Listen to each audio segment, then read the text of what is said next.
थांबलेलो आहे। परंतु या माध्यमातून आम्ही सांगू इच्छितो की त्या ठिकाणी जो प्रकार चालू आहे कॉम्बिंग ऑपरेशनच्या माध्यमातून आमच्या समाज बांधवांचं समाजाचं नुकसान त्या ठिकाणी करण्याचा प्रयत्न चालू आहे। माझ्या माता भगिनींच्या त्या ठिकाणी डोके फोडण्याचं काम चालू आहे, हे तात्काळ या ठिकाणी थांबवण्यात यावं।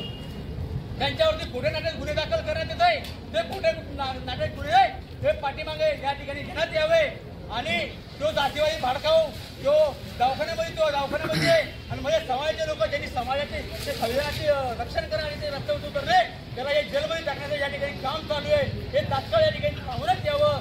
नसता या महाराष्ट्रामध्ये उद्रेक झाल्याशिवाय राहणार नाही। आम्ही फक्त प्रकाश आंबेडकर यांच्या साहेबांची आदेशाची जे वाट बघत आहे त्या दबावाखाली त्या ठिकाणी महाराष्ट्र कॉम्बिंग ऑपरेशन चालू आहे आणि त्या कॉम्बिंग ऑपरेशनच्या माध्यमातून माझ्या समाज बांधवांचं त्या ठिकाणी आयुष्य उद्ध्वस्त करण्याचं काम या ठिकाणी या सरकारच्या माध्यमातून आणि या प्रशासनाच्या माध्यमातून या ठिकाणी चालू आहे। कॉम्बिंग ऑपरेशनच्या माध्यमातून माझ्या समाजावरती त्या ठिकाणी दबाव आणण्याचं काम चालू आहे, त्यांच्यावरती खोटे नाटक गुन्हे दाखल करण्याचं काम या ठिकाणी चालू आहे।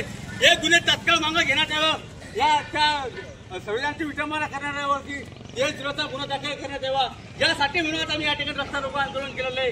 आणि आमच्या समाजाची त्या ठिकाणी होणारी अवसूलपणा चालू आहे त्या ठिकाणी आमच्या समाज बांधवांवरती अन्याय अत्याचार त्या ठिकाणी चालू आहे, हे कुठेतरी थांबलं पाहिजे।